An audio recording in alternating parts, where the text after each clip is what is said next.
ये श्री जी रसामृत, श्री जी अर्थ क्या है इसका? श्री यानी राधा। अच्छा, हमारे वृंदावन में स्पष्ट राधा शब्द कहने पर मना करते हैं, लेकिन बाहर के लोग और कुछ जानते नहीं तो सीधे राधा ही बोलते हैं। लेकिन अब आप लोग जो यहां बैठे हो, यहीं से बदलाव शुरू करो। वृंदावन आओ, श्यामा जी कहो, किशोरी जी कहो, श्री जी कहो, राधा। ये सीधा राधा मत बोलो। पूज्य श्री मलुक पीठ वाले महाराज जी की कुछ दिन पहले कथा सुनना था, बहुत सुंदर बात उन्होंने कही कि देखो, स्पष्ट राधा कहने का अधिकार केवल श्याम सुंदर के पास है, स्पष्ट कृष्ण कहने का अधिकार केवल श्री जी के पास है।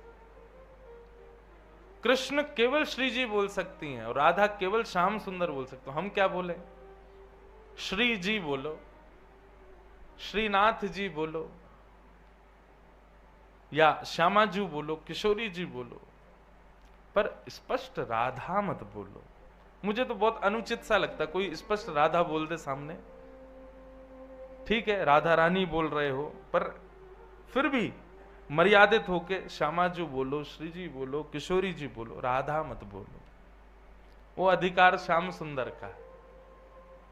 हाँ, मन में जाप करो, मन में स्मरण करो खूब, पर जब बोलने की बात आए तो श्री जी ही उच्चारित करो। तो श्री का अर्थ होता है या तो ज्ञानवर्धका, विवेकवर्धका, प्रेम वर्धता, इन सबका जो वर्धन करे हमारे हृदय में, वो श्री। लक्ष्मी को भी श्री कहा जाता है, लक्ष्मी भी श्री है, सरस्वती भी श्री हैं, ये सब श्री का ही स्वरूप है। पर इन समस्त श्रीयों की अधिष्ठात्री हमारी श्री राधा रानी, हमारी श्री किशोरी जी। इसलिए श्री माने जो प्रेम का वर्धन करे, विवेक का वर्धन करे चित्त में, वो श्री। अब नाथ शब्द का प्रयोग करते हैं श्रीनाथ जी। अब श्रीनाथ जी में अर्थ क्या लगता है? श्री के जो नाथ हैं, मतलब राधा के जो नाथ हैं, वो श्री कृष्ण श्रीनाथ जी, ये अर्थ ही लगाया जाता है विशेष रूप से। लेकिन हम इसका उल्टा अर्थ लगाते हैं। श्री माने किशोरी जी, जिनकी नाथ हैं वो श्रीनाथ जी। लालजी नाथ नहीं है ठाकुर जी के, श्री जी नाथ हैं। अभी बहुत रहस्य हैं, अभी धीरे धीरे देखो 2 दिन में और 3 दिन में जितने खुल जाएं, मैं धीरे धीरे प्रयास कर रहा हूं खोलने का भाव। ये बिहारी जी, ये बिहारी, बिहारिणी, ये ठाकुर जी को बोलते ही नहीं, श्री जी को बोलते हैं हमारे यहां। राजा शब्द वृंदावन में श्याम सुंदर के लिए नहीं है, किशोरी जी के लिए है। किशोरी जी अधिष्ठात्री हैं। तो श्री जी यानी कि किशोरी जी, और उनके चरणों में कौन विराज रहे हैं? बोले पूरे वृंदावन के जी यानी कि हृदय में राज करवे वारे श्याम सुंदर, वो श्री जी। दोनों के नाम उच्चारित होते हैं, श्री जी।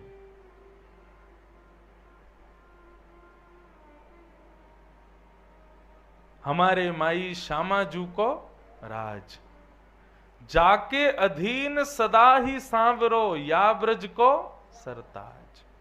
हमारे माई श्यामाजू को राज। इस पद के अंतिम भाव में श्री विठल विपुल बिहारिन देव जी का पद है। वो कहते हैं, विठल विपुल बिहारिन के बल ज्यों जलधर सो गाज। बहुत ध्यान से सुनो, श्री बिहारिन देव जी कह रहे हैं हमारे ऊपर श्री जी की कैसी कृपा। बोले श्री जी की कृपा जिस पर है वो कैसा है, उसको कितनी निर्भीकता है, कितना निडर होकर के वो व्यक्ति रह सकता है। बोले ज्यों जलधर सो गाज, जैसे जंगल का राजा शेर, लेकिन वह भी आकाश में काले बादलों को देख करके और उन बादलों की गड़गड़ाहट सुन करके अपने गुफा में जाकर के बैठ जाता है। ऐसे श्री जी की कृपा हमारे ऊपर है। ज्यों जलधर सो गाज, जैसे काले बादलों की गर्जना से सिंह भी डर जाता है, वैसे ही श्री जी की कृपा जिनके ऊपर है, लाडली जी की कृपा जिनके ऊपर है, वह भी ऐसे ही हैं। क्यों? बोले उनके ऊपर श्री जी विराज रही हैं तो उनके काम, क्रोध, ईर्ष्या, द्वेष, अभिनिवेश, संसार की जितनी भी आसक्तियां हैं, ये सारे सिंह श्री जी की कृपा की गर्जना से डर करके भाग जाते। ऐसी श्री जी की कृपा है, ऐसी लाडली जू की कृपा है। ज्यों जलधर सो गाज। हमारे भागवत में श्री यमुना जी कहती हैं, सीधे श्याम सुंदर के शरण में मत जाओ, पहले श्री जी की शरण ग्रहण करो, लाडली जी की शरण में जाओ। जब लाडली जी कृपा करेंगे तब श्याम सुंदर के शरणागत हो।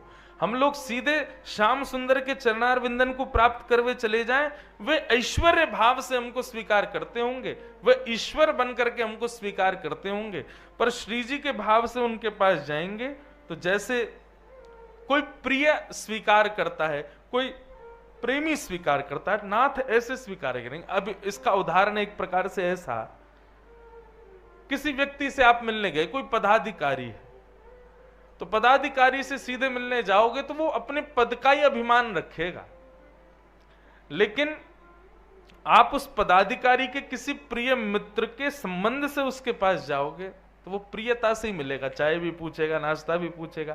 ठीक वैसे ही भागवत के पूर्व महात्मा श्री यमुना जी कहती हैं कि श्री जी की शरण पहले ग्रहण करो, उसके बाद श्याम सुंदर को ग्रहण करो। अच्छा, ग्रहण करो, श्री जी की शरण तुम ग्रहण करो, श्याम सुंदर तुम्हें ग्रहण करेंगे।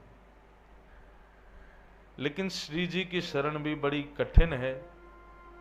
लाडली जू सब पे कृपा करें ये भी तो संभव नहीं, तो किशोरी जी कैसे कृपा करेंगे? किशोरी जी की कृपा की आकांक्षा की अनुभूति करनी हो तो पहले यमुना जी की शरण ग्रहण करो। अच्छा, अब यमुना जी की शरण कैसे ग्रहण करें? ये हमने अभी मुजफ्फरनगर कथा थी तो वहां एक भाव मन में प्रकट हुआ। वृंदावन में 5 पंच हैं,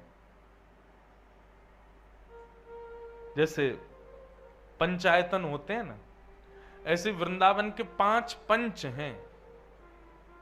वृंदावन के प्रथम पंच वृंदावन की रज। लोग बाग सीधे वृंदावन पहुंच करके बिहारी जी घुसते हैं सीधे, सबसे बड़ी गलती करते हैं ये। वृंदावन आके सबसे पहले वहां के प्रथम पंच रज को प्रणाम करो। सबसे पहले रज माथे पर लगी होनी चाहिए, उसके बाद वृंदावन भ्रमण करो। वृंदावन में आप घूमो तो आपके माथे पर, आजकल लोग तिलक विलक लगवा लेते हैं, राधा राधा लिखवा लेते हैं, वो आवश्यक नहीं है। वृंदावन आओ तो रज से श्रृंगार करो अपना। बहुत श्रृंगार का शौक है ना आजकल लोगों को, गोपी बने घूमते हैं पूरे वृंदावन में। आओ ब्रज रज लो, उसका श्रृंगार करो, उससे अपना रूप सजाओ। सबसे पहली पंच वृंदावन की रज, उसको प्रणाम। रज के प्रणाम के बाद वृंदावन की सीमा से लेकर जब तक वृंदावन में भ्रमण करते रहो तब तक जितने भी वृक्ष दिखें, ये दूसरे पंच हैं। वृंदावन की लता कुंज, इनको प्रणाम करो।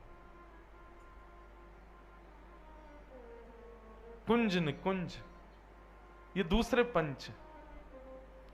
वृंदावन के तीसरे पंच हमारे ब्रजवासी, ब्रजवासियों को प्रणाम करो। चाहे ब्रजवासी आपसे ढंग से बात ना भी करे, अल्लड़पने से रहे, फिर भी उसको प्रणाम करो।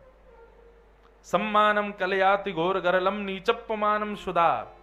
वृंदावन शतक में, वृंदावन महिमामृत में कहते हैं कि ब्रजवासी की डांट पड़ जाए तो समझ जाओ श्यामा श्याम रीझ रहे हैं।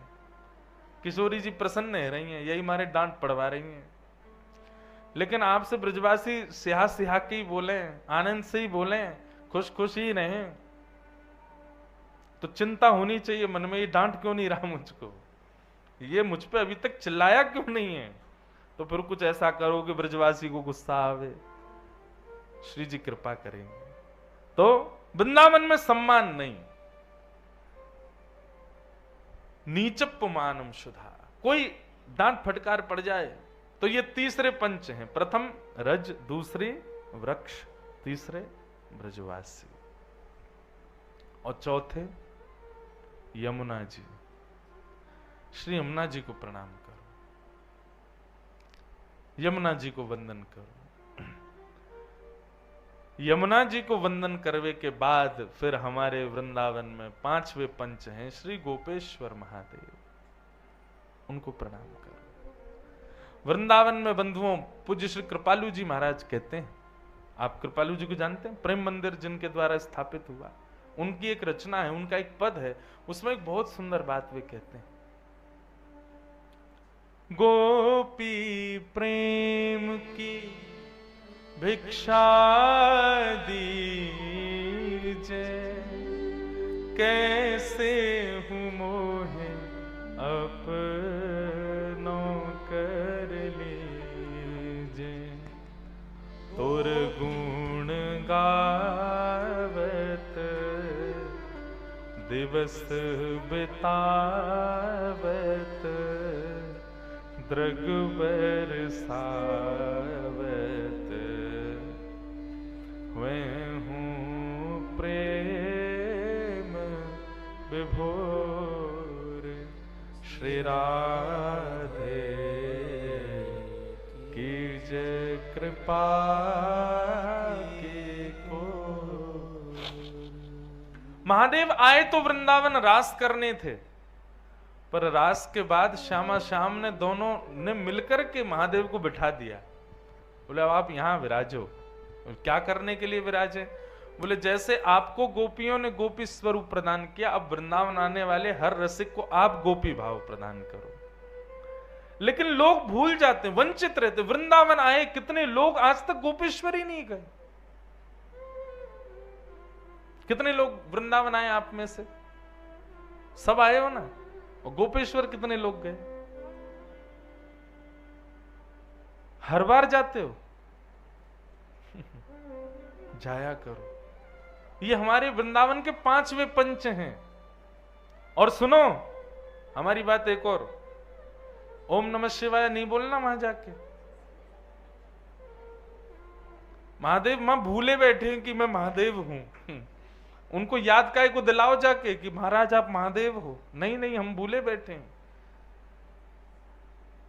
गोपेश्वर, ये गोपी गीत का पाठ किशोरी जी के सामने, ठाकुर जी के सामने भले ही मत करो। देखो ये तो तब का पाठ है गोपी गीत जब एकांत में हो। वैसे तो मैं कहता हूं कि रात्रि लाल जी को जब सुलाओ तब गोपी गीत सुनाओ, पर फिर भी यदि अभी के भाव से कहूं तो कुछ भाव मन में आया कि गोपी गीत का पाठ करना हो ना तो वृंदावन में गोपेश्वर महादेव के सामने करो।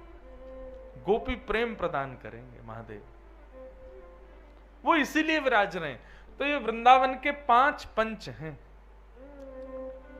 रज, वृक्ष, ब्रजवासी, यमुना जी और गोपेश्वर।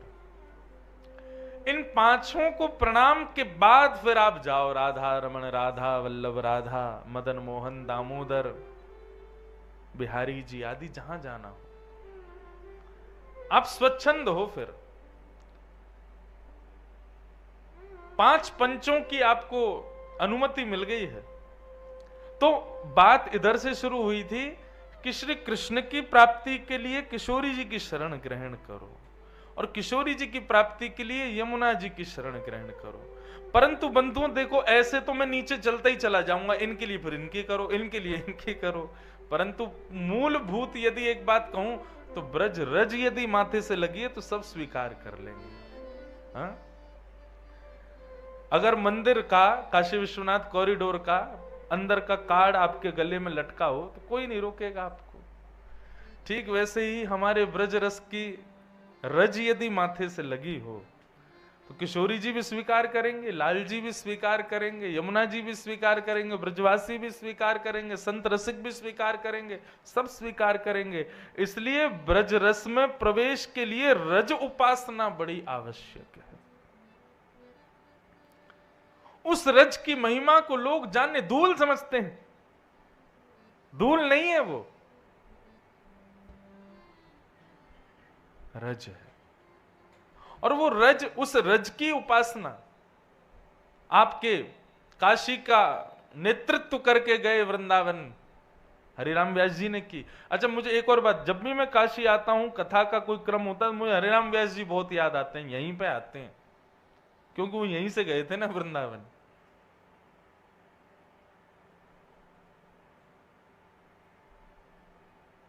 हरिराम व्यास, सबका अधिकार केवल रज में है।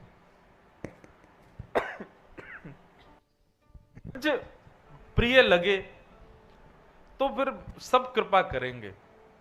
फिर ये सबका जानना आवश्यक नहीं कि ठाकुर जी की प्राप्ति के लिए किशोरी जी, किशोरी जी की प्राप्ति के लिए यमुना जी, यमुना जी की प्राप्ति के लिए ब्रजवासी, ब्रजवासियों की प्राप्ति के लिए जय, फिर वो तो नीचे चलते ही चले जाओ। परंतु इन सबके पास अधिकार प्रदान करने में एक में सामर्थ्य है, और वो है ब्रज की रज में। ठाकुर जी लीला पूरी करके प्रस्थान कर गए हों, परंतु ब्रज रज आज भी व्यवस्थित है। भागवत में वर्णन आता है इतना सुंदर कि जब श्री अक्रूर जी महाराज वृंदावन पधारे ठाकुर जी को ले जाने के लिए मथुरा, बहुत ध्यान से सुनना। तो अक्रूर जी महाराज जब वृंदावन पधारे तो अक्रूर वन, अटल वन, जिसको आजकल अटल्ला चुंगी बोलते हैं वृंदावन में, अटल वन के पास जब अक्रूर जी महाराज पहुंचे तब ठाकुर जी उसी समय गौचारण करके वहां से निकले। कुछ गायों का झुंड पीछे से जा रहा था और अक्रूर जी गैयाओं को देख करके समझ गए कि ये लाल जी की गैया जा रही हैं। अक्रूर जी महाराज अपने रथ से उतरे और उतर करके पुष्टि करने के लिए, देखने के लिए कि ये ठाकुर जी ही गए थे क्या, वहां रज को देखने लगे। और जब रज को देखा तो उन्होंने क्या पाया, एक तरफ तो छोटे छोटे खुरों के निशान हैं, गड्ढे हैं, और दूसरी तरफ बड़े बड़े खुरों के चिन्ह विराज रहे हैं। और एक तरफ छोटे खुर, एक तरफ बड़े बड़े खुर, और बीच के पगडंडी पर एक तरफ बहुत सारे चरण हैं और एक तरफ अति शीतल कोमल अद्भुत चरणार बिंदुओं के चिन्ह बने हुए अकेले ठाकुर जी के। अक्रूर जी ने उसी समय नेत्र बंद किया और छवि का दर्शन किया कि ठाकुर जी गौचारण करने जाते कैसे हैं। तो उसका वर्णन ऐसा है कि एक तरफ तो ठाकुर जी की सब बड़ी बड़ी गैया चले, गैया चल रहे हैं, गैया के साथ नंदी चल रहे हैं, और एक तरफ सब छोटे छोटे बछिया बछड़ा आदि ये सब चल रहे हैं। बछड़ा बछियान के बगल में ठाकुर जी के सब ग्वाल बाल चल रहे हैं और गैयान के बगल में लाल जी चल रहे हैं। बोले सब ग्वाल बाल ठाकुर जी की यश गा रहे हैं तो संग क्यों नहीं चल रहे। बोले एक बार लाला ने कही, बोले तुम सब मेरे संग चले करो। तब मधुमंगल श्रीदाम बोले लाला तो ते हम जब तू वैसे तेरे संग ही रहेंगे, लेकिन जब तू चलेगा ना तब तो तेने हटके चलेंगे। ठाकुर जी बोले क्यों।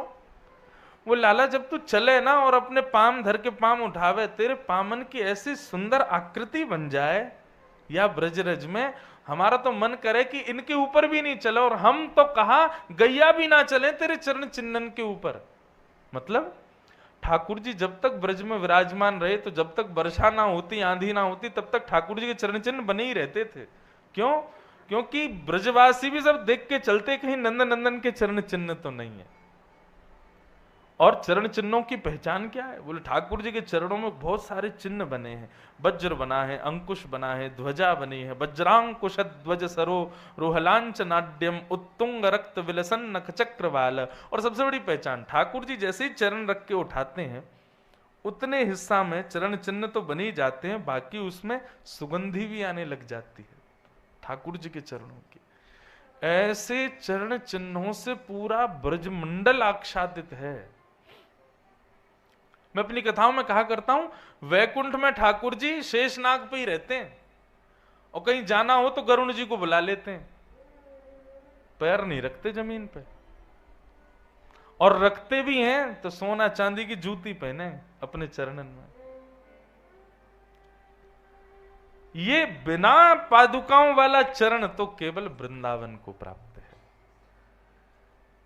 जिस चरण की रज के लिए पूरा विश्व लालायित रहता है, जिन चरणों को केवल धोकर के ब्रह्मा जी ने कमंडल में भरा और पृथ्वी पर विसर्जित किया तो महादेव की जटाओं में होते हुए वही गंगा बन गई। सोचो, यहां जैसे आपकी काशी में, हरिद्वार, ऋषिकेश में गंगा है ना, वैसे हमारे वृंदावन में रज है।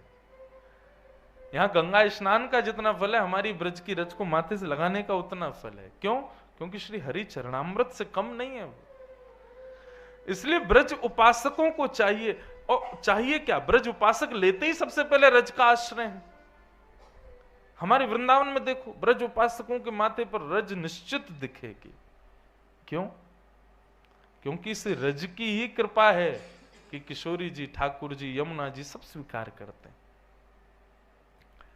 जो वृंदावन में दंडवत करने के बाद अपने कपड़ा झाड़ ले, अपने माथे माथे पोंछ ले, कहा लग गयो, ऐसे ऐसे कर ले, तो समझ लो इसने ठाकुर जी की बड़ी अहतु की कृपा को स्वीकार करने से ठुकरा दिया। इसलिए रज बहुत आवश्यक। तो ये वृंदावन के पंचायतन हैं, इनमें रज का आस्वादन, रज का सामीप्यकरण बहुत आवश्यक है। तभी श्री जी कृपा करेंगे, तभी लाल जी कृपा करेंगे। तो सबसे पहले ब्रज को पकड़ो, रज को पकड़ो, रज के बाद यमुना जी, यमुना जी के बाद फिर सब स्वीकार करते ही जाएंगे। पर अभी क्या है, वृंदावन में सब सीधे ठाकुर जी के पास जाते, रज से कोई मतलब नहीं, यमुना जी से कोई मतलब नहीं। हमने वृंदावन के पंचायतन आजकल कोई और बन गए, पंच हैं तो कोई और जो हमने बताए, पर बन कोई और गए। कौन बन गए? पेड़े, लस्सी, टिक्की, आलू की, गोपी ड्रेस और बंदर, ये सब वृंदावन के पंचायतन बन गए। ये नहीं है, ये चौकीदार हैं वृंदावन के। हाँ, जिनका नाम लिया मैंने बताया था कथा में, ये चौकीदार हैं। ये अपने से आगे जाने ही नहीं देते आपको। वृंदावन गए, क्या किया महाराज? वो भल्ला खा के आए, लस्सी पी के आए, मतलब चौकीदार से मिल के आ गए आप, भीतर ही नहीं जाने दिया उसने आपको। पंचायतन, अब की बार वृंदावन जाओ, हमारी प्रार्थना, हम हर कथा में निवेदन कर रहे हैं, क्योंकि वृंदावन में भीड़ बहुत बढ़ गई है। पर भीड़ बढ़ी है, वैष्णव भाव वाले नहीं बढ़े। प्रदर्शन वाली भीड़ बढ़ी है, दर्शन वाली भीड़ नहीं है। इसलिए आप लोग तो कम से कम जहां जहां कथा करें वहां वहां तो लोगों को समझाएं कि दर्शन के भाव से जाओ और इन पंचायतनों को प्रणाम पहले करो। भले ही बिहारी जी को अगले दिन पूज लेना, पहले इन पांचों को प्रणाम कर लो। बिहारी जी अगले दिन वो वहीं खड़े हैं, कहीं नहीं जाएंगे। हां, एक भाव और सुनो, इन पंचायतनों को प्रणाम करोगे तो आप बिहारी जी को देखोगे या राधारमण जी को देखोगे, ऐसा नहीं, फिर वो आपको देखेंगे, वे आपकी ओर दृष्टि करेंगे। यहां कोई अपनो आयो है, कोई अपने भाव से आया। बंधुओं, भक्ति का मूल अर्थ क्या है? हम ठाकुर जी को स्वीकार करें? नहीं, वे हमको स्वीकार करें। हम इसलिए कथा सुनते हैं, इसलिए तिलक लगाते हैं, कंठी माला पहनते हैं, नाम जप करते हैं, वैष्णव भेष में रहते हैं, ताकि हमारे भेष से, हमारे नाम जप से, हमारे रूप से, हमारे भाव से, हमारी प्रियता से ठाकुर जी प्रसन्न रहें। मैं इसको ऐसा नहीं बोलूंगा जिससे इसको बुरा लगे, मैं प्याज लहसुन नहीं खाऊंगा, मैं इधर नहीं जाऊंगा। क्यों? ये मैंने अपने लिए नहीं बनाए हैं, ये मैंने इसलिए बनाए ताकि ये सब भाव जब ठाकुर जी को पता चले तो वो मुझसे प्रसन्न हो जाए। उनकी प्रसन्नता के लिए वो रीझ है हमसे, हम इसलिए सत्संग करते हैं। अगर कोई व्यक्ति सत्संग में इस भाव से जाता है कि मैं सुधर जाऊं, तो फिर वो संसार का ही रहेगा। सत्संग में सुधर तो जाएगा पर सत्संग संसार का ही रहेगा। सत्संग में इस भाव से नहीं, सत्संग में इस भाव से जाओ कि ऐसी ट्रिक सीख के आनी है, ऐसा निर्माण स्वयं का करना है कि ठाकुर जी हमसे रीझ हैं, लाल जी हमसे प्रसन्न रहें, श्री जी हमसे खुश रहें। इसलिए सत्संग है, वे हमसे प्रसन्न हों, वे हमसे रीझ हैं। गिरधर जब अपनों करी जाने, ताको मन भक्तन की सेवा, संत चरण रज सदा लुभाने। गिरधर जब अपनों करे जाने। एक राजस्थान में एक राजा हुए, उनका नाम था श्री रायमल जी। जोधपुर मेड़ता के आसपास के क्षेत्र के राजा थे। इनका स्मरण श्री नाभा गोस्वामी जी ने भी भक्तमाल जी में किया। ये ऐसे भक्त हैं जिन्होंने ठाकुर जी को स्वीकार नहीं किया, ठाकुर जी ने जिनको स्वीकार किया। क्षत्रिय वेश में रह करके राजकीय अपना शासन करते हुए ठाकुर जी के प्रिय बने। इनके पिताजी भी श्रेष्ठ योद्धा थे, परंतु इनके जो चाचा थे जयमल जी, रायमल जी के जयमल जी, वे पास के नगर के राजा थे। तो इनके पिताजी अधिकतर वहां पर चढ़ाई किया करते थे, कभी युद्ध के लिए जाया करते थे। अब की बार रायमल जी को भेजा कि आप जाओ, जाकर के अपने चाचा के शासन पर चढ़ाई कर दो। तो जयमल जी जो थे, भक्त तो थे भगवान के, संतों की सेवा तो करते थे, परंतु अभी सत्संग ना होने की वजह से उनको विवेक नहीं हुआ था कि मैं गलत कर रहा हूं कि सही। पिता की आज्ञा मान के बस कर देते थे। एक भाव अभी कुछ दिन पहले कथा में आया था बंधुओं, कि व्यक्ति भजन के मार्ग से कई बार इसलिए रुक जाता है कि मैं अपनी अवगुणों को छोड़ नहीं सकता, इसलिए मैं भजन क्यों करूं। कहीं कथा चल रही थी तो कोई आए, आकर के बोले कि महाराज जी मेरे घर में तो प्याज बनेगा ही बनेगा, मैं सेवा कैसे करूं ठाकुर जी की, मैं नाम जप कैसे करूं, मैं कथा कैसे सुनूं। मैंने कहा बनता है तो आप अलग से अपना थोड़ा कर लिया करो। बोले अलग से करता हूं महाराज जी, तो परिवार बड़ा विचित्र तरीके से मेरे को देखता है उनकी। मैंने कहा अरे अब की बार जाके कह देना, घर में जिसको मिर्च अच्छी नहीं लगती उसके लिए अलग से बनती है ना दाल बिना मिर्च की, तो फिर बिना प्याज वाली क्यों नहीं बन सकती, बनवाओ अपने लिए, करवाओ। लेकिन इसके लिए भक्ति मत छोड़ो कि हम ये नहीं कर सकते, हम भक्ति छोड़ दें। तब मन में भाव आया कि आप अपने अवगुणों के लिए भजन मत छोड़ो, कि हमारे अंदर ये अवगुण है, हम भजन कैसे करें, कहीं अपराध बन गया तो। आप करो। भजन मेडिसिन है, दवाई है, औषधि है। औषधि धीरे धीरे असर करेगी। आप भजन करना प्रारंभ करो, फिर जितने भी विकार चल रहे हैं आपके जीवन में या परिवार में, उन सबको भजन ही ठीक कर देगा, उन सब पर अनुग्रह भजन ही करेगा।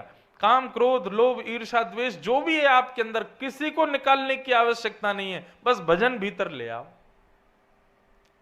भजन जैसे भीतर जाएगा तो काम, क्रोध, लोभ, ईर्ष्या, द्वेष ये जितने भी हैं सब धीरे धीरे अपने आप त्याग करेंगे आपका। आपको इनको नहीं छोड़ना, ये आपका त्याग करें, ऐसी स्थिति कर दो, और वो भजन से होती है। पर लोग विचार करते हैं कि पहले हम सुधर जाएं फिर भजन करेंगे। नहीं सुधर पाओगे, तुम भजन करना शुरू कर दो, भजन सुधारेगा। तो जयमल जी, ये रायमल जी जो थे, ये सत्संग तो करते थे, संतों की सेवा तो करते थे, पर विवेक अभी उत्पन्न नहीं हुआ था। और इनके जो चाचा जी थे जयमल जी, वे भगवान की 4-5 घंटे रोज साधना करते थे। आज भतीजे ने चढ़ाई कर दी राज्य पर, परंतु उनकी सेवा में ऐसी निष्ठा थी कि ये सुनकर के भी वे अपनी सेवा से उठे नहीं। मंत्री को इशारा किया, बोले तुम लोग संभालो, मेरी अभी सेवा चल रही है, अभी शुरू हुआ है, 15 मिनट हुए, अभी तो 3-4 घंटे लगेंगे। बोले महाराज पूरा राज्य खत्म हो जाएगा आपका, बहुत बड़ी सेना लेकर के आए हैं, और अब की बार पिता नहीं पुत्र आया है, रायमल आया है, नष्ट कर देगा सबको। जयमल जी ने इशारा किया, बोले अब हमको परेशान मत करो, हमारी सेवा का समय है, इस बीच में हमको डिस्टर्ब मत करो, तुम जाओ, तुमको जो देखना है देखो अपने आप। और रायमल जी, जयमल जी सेवा में लग गए। यहां रायमल अपनी पूरी सेना लेकर के चढ़ाई कर दी उसने। मंत्री, महामंत्री, सेनापति सेना लेकर के युद्ध तो कर रहे थे, लेकिन राजा था ही नहीं। युद्ध करते करते करते इतने में ही एक श्याम वर्ण का एक योद्धा रथ पर बैठ करके अपनी सुंदर तलवार हाथ में लिए, एक तरफ धनुष बाण भी लगे हुए हैं, और वो जैसे ही आया सब लोगों ने सोचा कोई राजा का नया सैनिक होगा, परंतु उसने आकर के एक क्षण में ही रायमल की आधी से ज्यादा सेना को नष्ट कर दिया। और सबको मारता हुआ वो जातोराई तक मार किससे रहा था? बोले कि पहले तो रूप से ही मार रहा था, सामने घोड़ा ले जाकर के खड़ा करता और ऐसे मुस्कुराता कि सामने वाला योद्धा बाण चलाना ही भूल जाता, और जैसे ही वो बाण चलाना भूलता तो ये बाण चला देता। इस प्रकार से आधी से ज्यादा सेना को उसने खत्म कर दिया। और सबसे युद्ध करता हुआ अंत में रायमल जिसने चढ़ाई करी थी उसके समीप गए और उसके सामने जाकर के एक क्षण के लिए अपने कटाक्ष नेत्रों से उसको देखा, और देख करके हाथ में कोई तलवार जैसी थी, उसका ऐसा स्पर्श कराया कि वो केवल छिव करके छाती से गई। मतलब इतना गहरा प्रहार नहीं था कि राजा गिर जाए, परंतु तलवार जैसी घुमाई, रायमल जी अपने घोड़ा पे से नीचे गिर गए और मूर्छित हो गए। युद्ध समाप्त। इतने में ही जयमल जी की सेवा पूरी हुई। जयमल जी को पता चला, बोले युद्ध समाप्त हो गया, रायमल की सेना हार गई। बोले महाराज एक श्याम वर्ण का आया था योद्धा, उसने पूरी सेना को ऐसे मारा और मार मूर के पता नहीं कहां भाग गया। आपके भतीजे रायमल भी मूर्छित पड़े हैं। जैसे ही पता चला मूर्छित पड़े, दौड़ करके गए, जा करके उसको उठाया, लेकर के अपने भवन में आए, उसको औषधि आदि दी। जैसे ही होश में आया तो जयमल जी बोले रायमल इतना बड़ा प्रहार तो हुआ नहीं तुम पर, तुम जितनी देर के लिए मूर्छित हो गए, 8 घंटे बाद उठे हो, जबकि हल्की सी तलवार छुभी है छाती पर तुम इतने गहरे सदमे में या फिर किस भाव में थे 8 घंटे से मूर्छित? ऐसा कोई चोट तो लगी नहीं तुमको?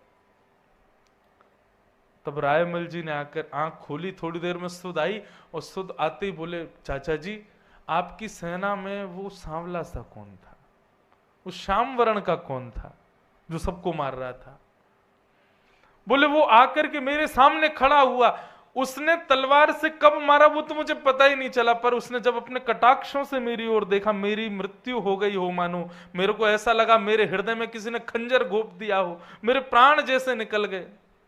देखने की इच्छा तो मेरी और थी कि मैं और देर तक उसको निहारूं, पर इतने में उसने तलवार चला दी।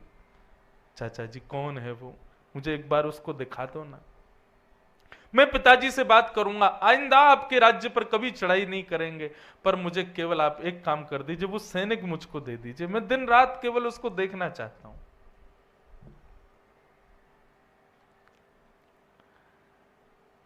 जयमल जी ने रायमल से कहा, रायमल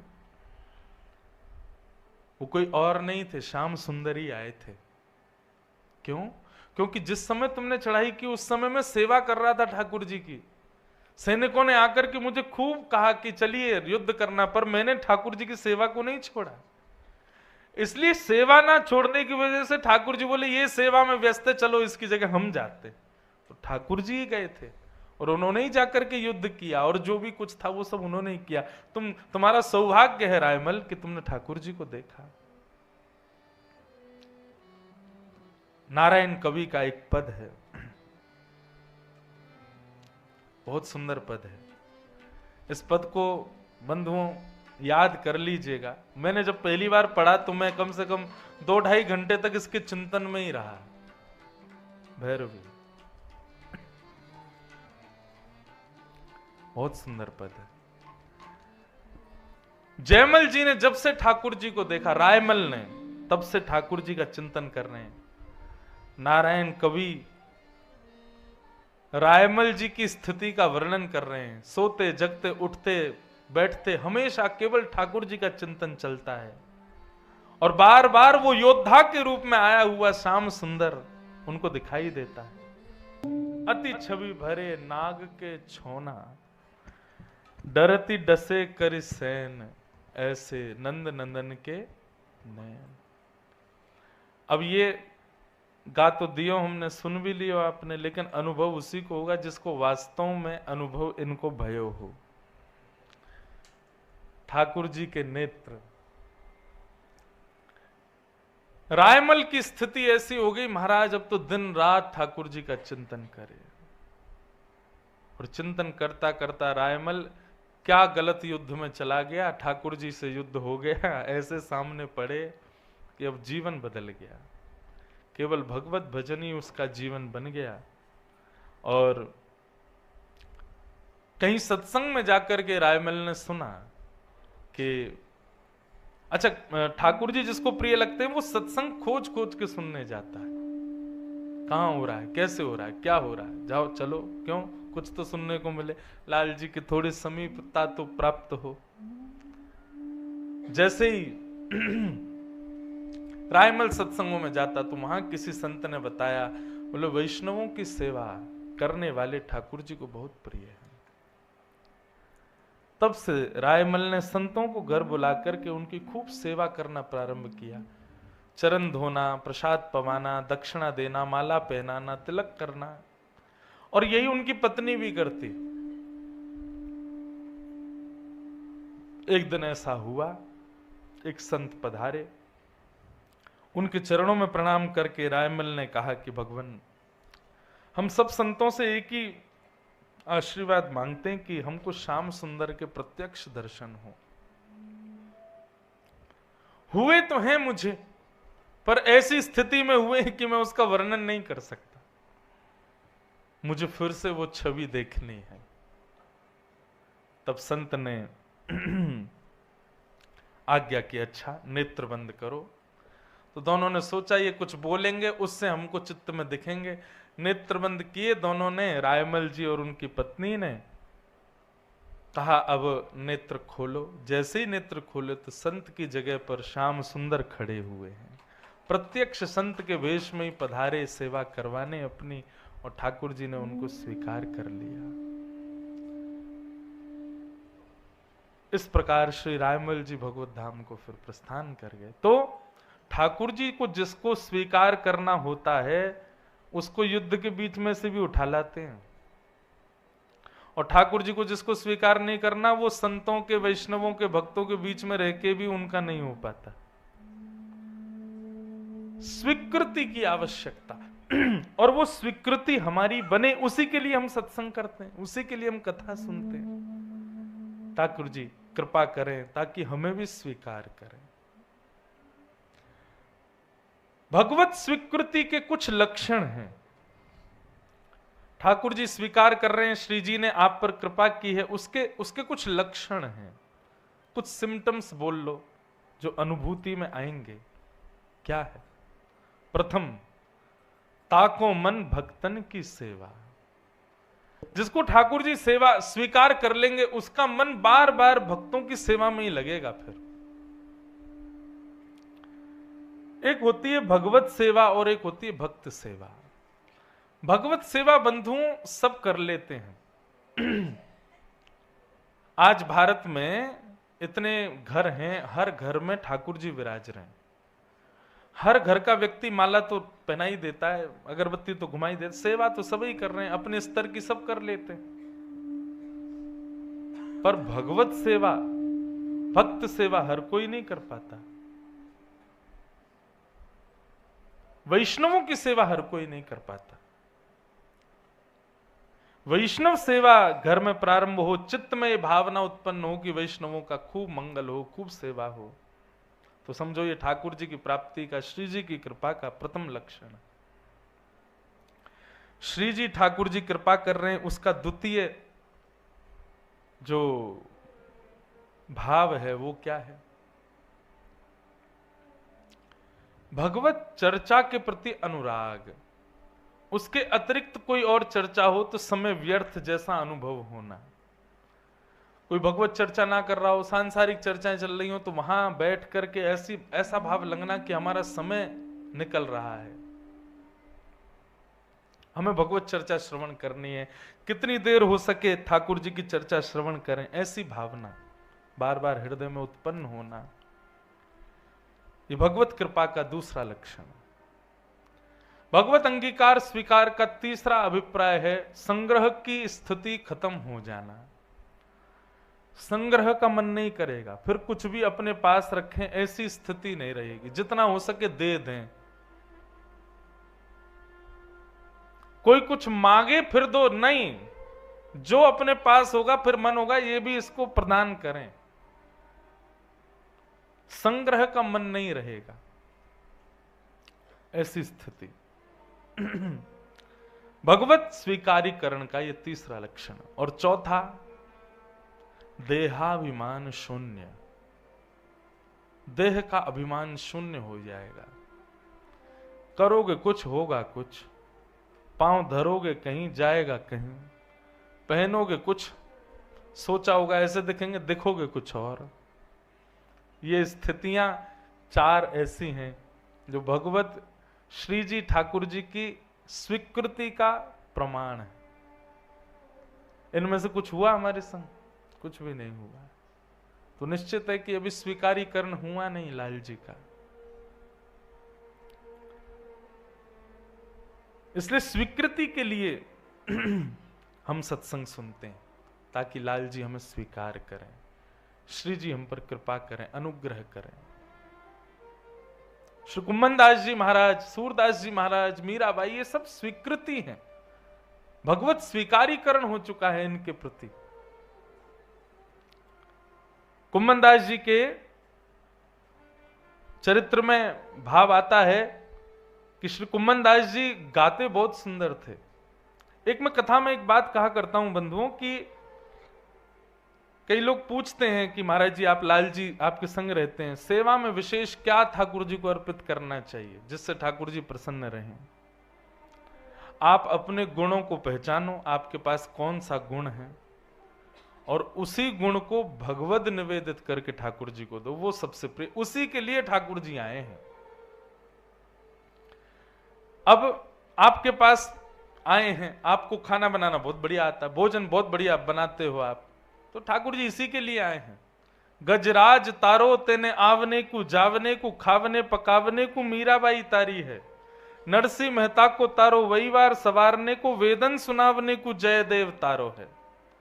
आप जिसको भी तारते हो ठाकुर जी निश्चित उसके गुण का भाव लेने के लिए आप उसके पास जाते हो, पर व्यक्ति अपने गुण से केवल समाज को प्रसन्न करने में लगा रहता है। सुंदरता है तो सुंदरता का श्रृंगार करेगा, किस लिए? सब प्रसन्न रहें, सबको अच्छा लगूं मैं। नाचना अच्छा आता है तो नृत्य करके सदैव प्रयास करेगा कि ऐसा नृत्य करूं कि सब वाहवाही करें।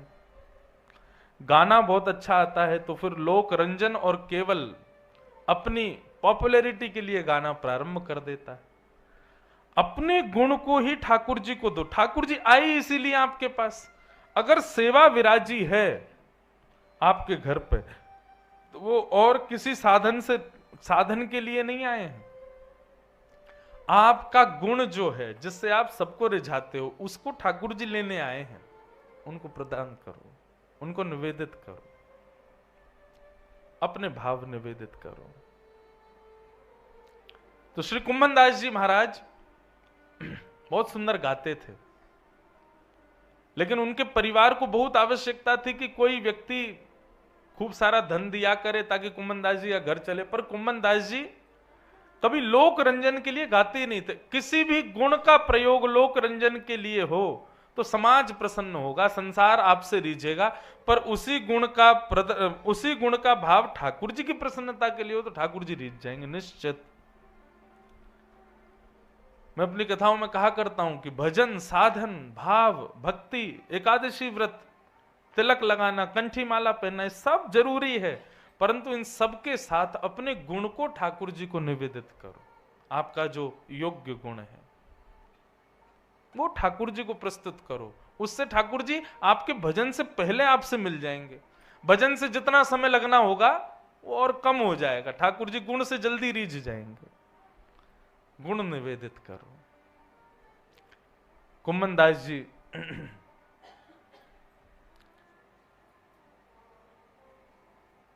ठाकुर जी के अतिरिक्त कहीं नहीं गाते थे, चाहे कितना भी अच्छा स्वर किसी को क्यों ना लगता। कोई बहुत कहता था कुम्मन दास जी आपका स्वर बहुत सुंदर है, हमें कुछ गा के सुनाओ, तो कुम्मन दास जी कहते मंदिर में आ जाइए, इतने बजे से इतने बजे तक हम गाएंगे, वहीं बैठ के हमको सुन लेना। ठाकुर जी के अतिरिक्त कहीं और अपनी वाणी की सेवा नहीं।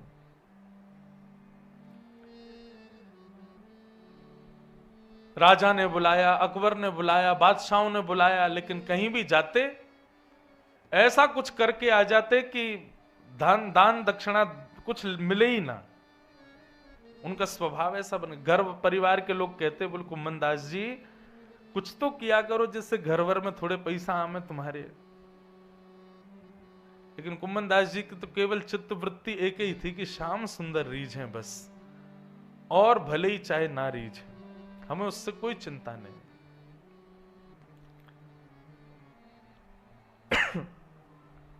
एक बार गोसाई विठल नाथ जी ने कुम्मन दास जी को कुछ धन द्रव्य मिले, इसके लिए गोसाई जी ने प्रयास किया कि हम 2-4 वैष्णवों के घर जाएंगे, और जो गुरुजन आते हैं तो वैष्णव जन दक्षिणा देते हैं, और गुरु जी को भी देते हैं, संग में जो आया उसको भी देते हैं, तो कुम्मन दास जी को थोड़ी प्राप्ति हो जाएगी। तो इस प्रकार कुम्मन दास जी का घर थोड़ा चल जाएगा। कुम्मन दास जी को लेकर के गोसाई जी ने कुम्मन दास जी से कहा, बोले चलो कुम्मना हम तुमको लेकर के चल रहे हैं। बोले कहाँ? बोले कुछ वैष्णवों के यहाँ जाना है, और 2-4 दिन में आ जाएंगे, सब वैष्णवों के यहाँ कुछ दिन भ्रमण करते हुए फिर आ जाएंगे। गोसाई जी की भावना तो ये थी कि वैष्णवों मैं सीधे सीधे कुछ दूंगा, कुम्मन दास स्वीकार नहीं करेगा, इसलिए अपने संग सेवा के भाव से ले जाऊं, वैष्णव कुछ प्रदान कर देंगे तो कुम्मन दास के घर में थोड़ी शांति हो जाएगी।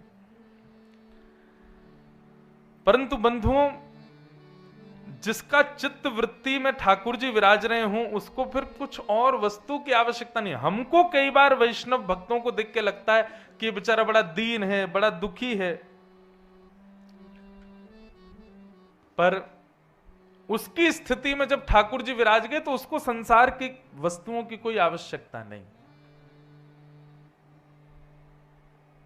गोसाई जी बोले चलो कुम्मन दास हमारे साथ, और कुम्मन दास जी बोले अब गुरु जी हैं, मना तो कर नहीं सकते, चलो। निकल गए। लेकिन जैसे ही गोवर्धन से दूर गए तो जो स्थिति श्री चतुर्भुज दास जी की हुई थी, और जब उन्होंने पद गाया गोवर्धन वासी सांवरे तुम बिन रहो न जाए, ठीक वैसी स्थिति यहां कुम्मन दास जी की। वहां भी कृष्ण विरह में उन्होंने ये पद गाया, जिसको आज पूरा वैष्णव समाज गाता है और ठाकुर जी की प्राप्ति का अनुभव करता है। कुम्मन दास जी को जब विरह हुआ ठाकुर जी का, थोड़ी दूर ही गए थे गुरुदेव के साथ कि दूर जाते मूर्छित होकर कुम्मन दास जी गिर गए। गोसाई जी बोले अभी तो इतना समय ही नहीं हुआ, चलते फिरते कोई श्रम भी नहीं हुआ, धूप भी नहीं है, ये कुम्मन दास मूर्छित कैसे होगा? गोद में बिठाया, जल का छिड़काव किया, बोले कुम्मना कहा भय हो?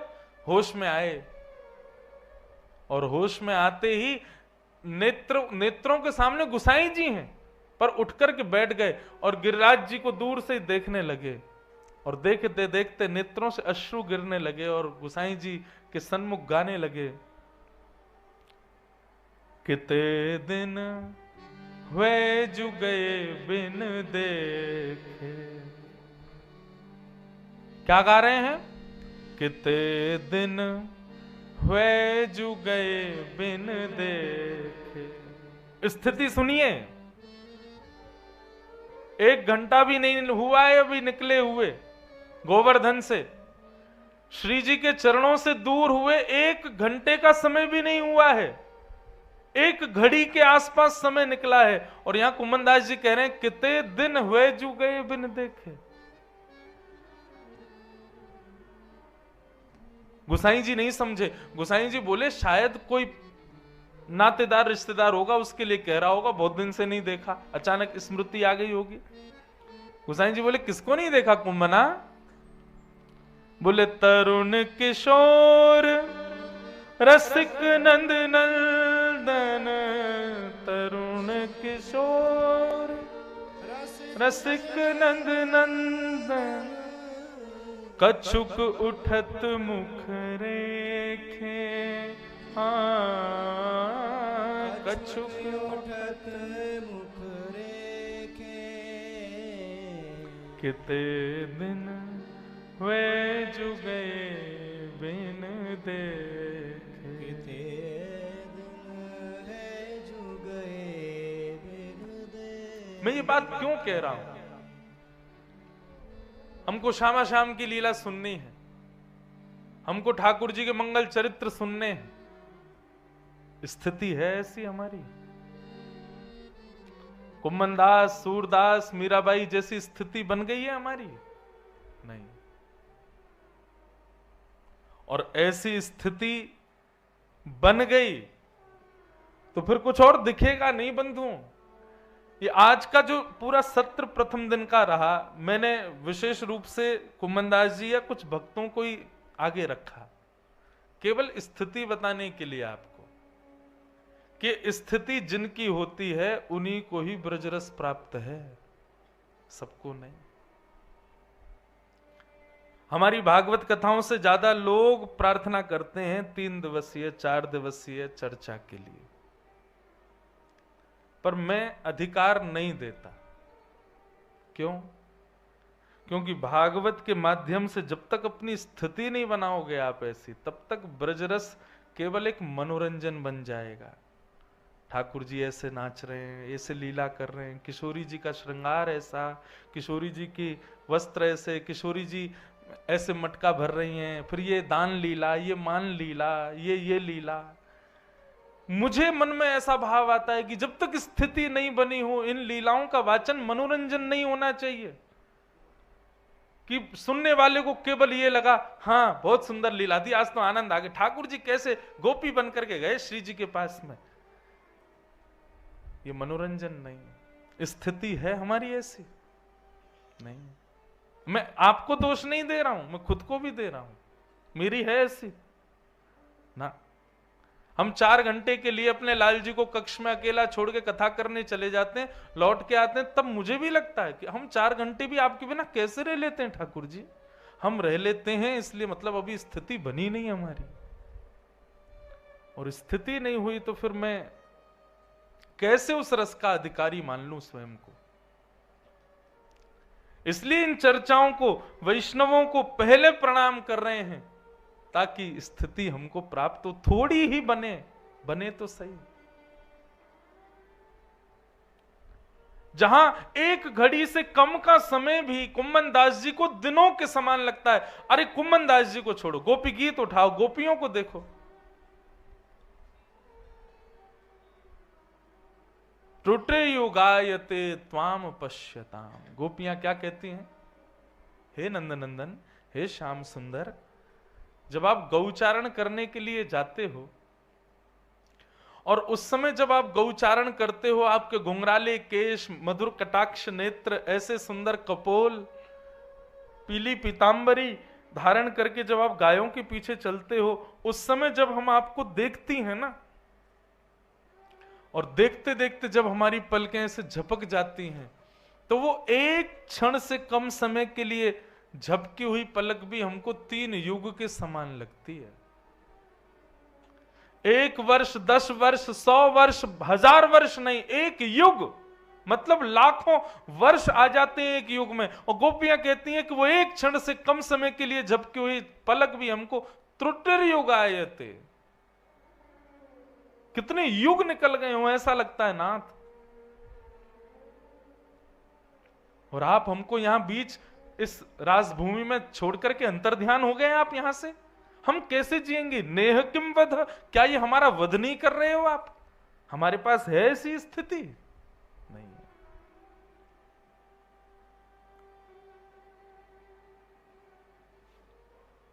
स्थिति नहीं है अभी हमारी, पहले स्थिति तो बने।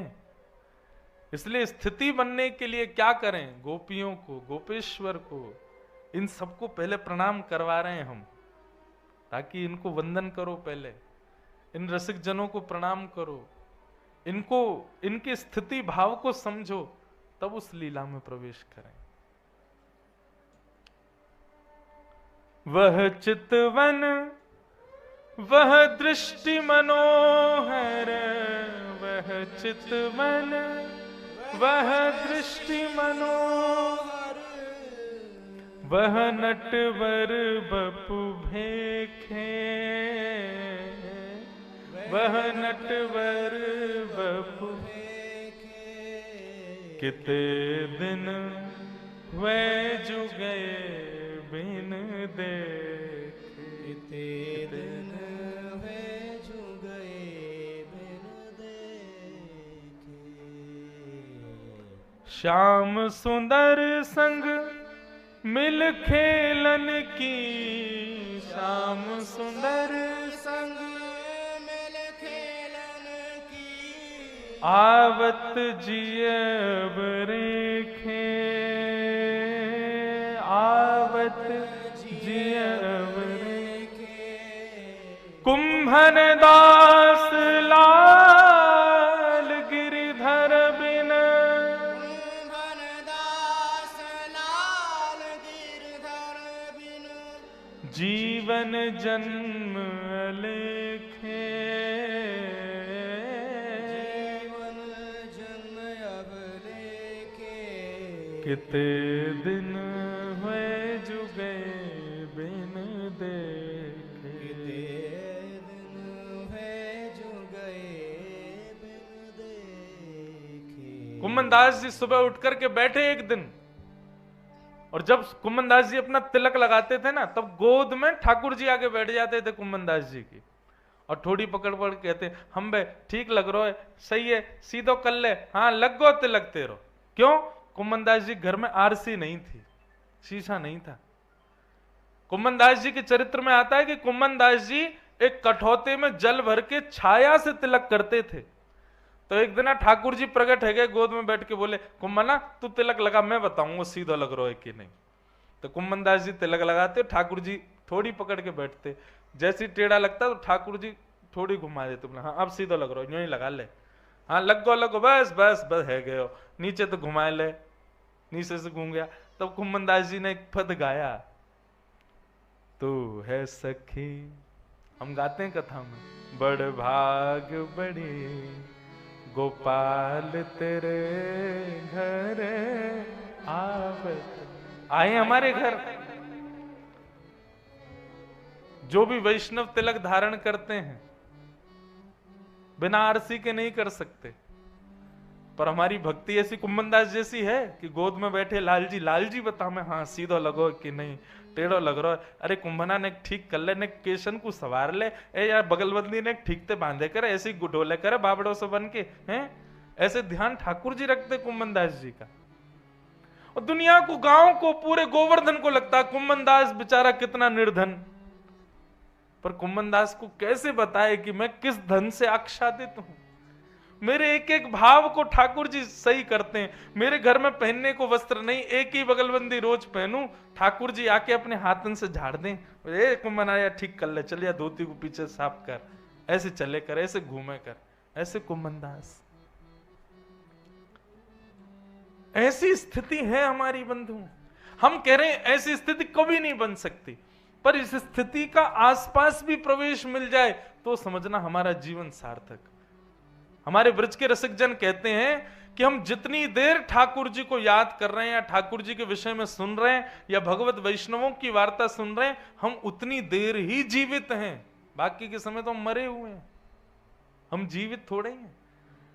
आप जितनी देर से कथा शुरू हुई 3 सवा 3 बजे से, तब से ही जीवित हो आप, और जब तक कथा चल रही तब तक जीवित हो।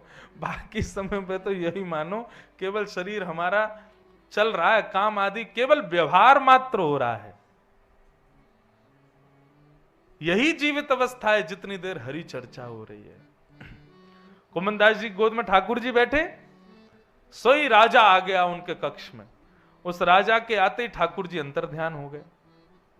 ठाकुर जी के अंतर ध्यान होते ही राजा ने प्रणाम किया। जय हो कुम्मन दास जी, आपकी बड़ी प्रशंसा सुनी, आपके भक्ति की प्रशंसा तो दसों दिशाओं में फैली हुई है। महाराज जी आपको मैं वंदन करता हूं, प्रणाम करता हूं। एक छत्र सम्राट आकर के कुम्मन दास जी के चरणों में प्रणाम कर रहा है और कुम्मन दास जी यूं कह रहे हैं, अब यहीं तो बैठे कचुक कह रहे, पता ना कहां चले गए, कहां चले गए, ऊपर भी नहीं दिख रहे, अरे बाहर दिखेगा तो है। बोले कौन? अरे ठाकुर जी। बोले कौन ठाकुर जी? बोले श्याम सुंदर। कौन श्याम सुंदर? अरे ब्रज में कौन है? एक ही श्याम सुंदर है, वो दिखो का बाहर। राजा तो बोले मैं क्या बोलूं अब, लेकिन स्थिति कौन जाने की कुम्मन दास की गोद में ठाकुर जी लीला कर रहे थे। ऐसी स्थिति श्री कुम्मन दास जी की। तो बंधुओं, लाडली जी की, लाल जी की कृपा का पहले आस्वादन भक्तों के भाव से हो। इसलिए हमने अभी एक और नियम दिया है कि कई लोग कहते भक्ति पथ पे चलने क्या करें। मैंने कहा भाई एक भक्त की कथा रोज पढ़ो, रोज सुनो। रात्रि में छोटे छोटे बच्चों को कहानी बना करके भक्त चरित्र सुना, क्योंकि जब तक वैष्णव भक्तों के चरित्र जीवन में नहीं आएंगे तब तक आप भगवत आराधन में निपुणता प्राप्त नहीं कर पाओगे। श्री जी की, लाल जी की कृपा का अनुगामन करना है तो पहले भक्त चरित्रों को सुनना पड़ेगा, वैष्णव चरित्रों को सुनना पड़ेगा। तो ऐसे श्री कुम्मन दास जी, ऐसे श्री रायमल जी, ऐसे श्री हरिराम व्यास जी, और किनको याद किया हमने आज? तीन ही याद भय, रायमल जी, कुम्मन दास जी और हरिराम व्यास। और इन सबके अधिष्ठाता आपके काशी विश्वनाथ। ये सब रसिक निर्माता हैं श्री काशी विश्वनाथ जी। तो रसिकों का निर्माण श्री विश्वनाथ भगवान से होता है। तो ऐसे श्री जी के सुंदर चरित्र हम आप सब लोग सुन रहे हैं। श्री जी के चरित्र तो अभी प्रारंभ नहीं हुए, भक्त चरित्र ही चल रहा है अभी। तो श्री जी के रस में यही श्री जी रस है बंधु। मैंने कहा ना पर्याय है। लाल जी की कलयुग की लीला भक्त चरित्र हैं, द्वापर और अंतरंग लीलाएं जो हैं वो उनके नित्य लीला चरित्र है। तो उसमें भी प्रवेश करेंगे, पर पहले वैष्णवों को प्रणाम हो जाए। एक वृंदावन रसामृत पद है।